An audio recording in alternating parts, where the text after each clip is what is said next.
Yung mami mo, nandito ba? Wala pa po. Wala pa. Nasa work pa. Mula sa simpleng paghanga, naging higit pa sa crush ang tingin ni Minnie sa kanyang Sir Pat. At dahil kulang siya sa paggabay ng kanyang mga magulang, paano niya kaya kokontrolin ang nagbabago niyang feelings para sa teacher? Naalala mo yung libro na pinahiram ko sa'yo, yung kay Khalil Gibran?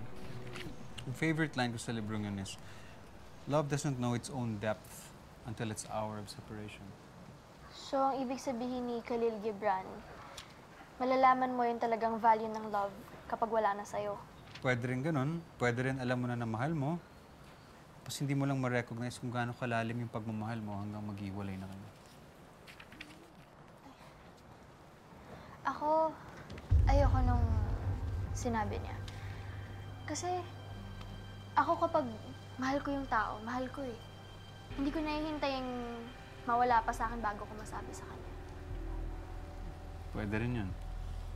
Kasi diba, bakit naman mawawala kung alam naman nilang dalawa na mahal nila isa't isa, alam nila yung talagang value ng love nila for each other.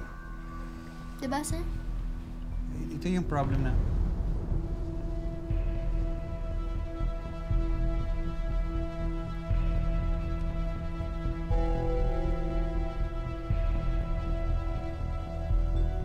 Actually, late na. Yung mami mo, uwi na ba? Mamayang gabi pa po yan. Thank you sa coffee. Thank you sa t-shirt. Babalik na lang siya bukas. Patuloy na lang natin kung pagre-review bukas sa school, ha? We'll continue this tomorrow. Kailangan ko nang umalis. Sir.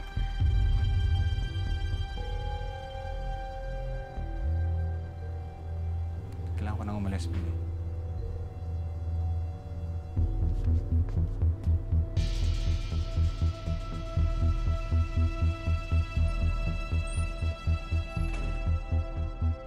Sa edad na 16, sa guro niyang si Sir Pat unang matututunan ni Minnie kung paano ma-inlove.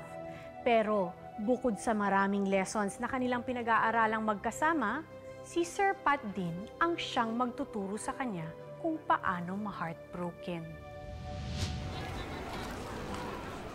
And for the tiebreaker question, who will be this year's Philippine Quiz Bee champion?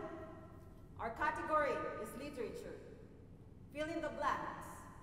From Khalil Gibran.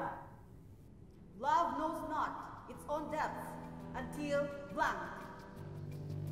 Yes, Team A. Love knows not its own depth until its hour of separation. You're correct. Congratulations to Team A. And this year's Philippine Quiz Bee champion, Vicencio High School.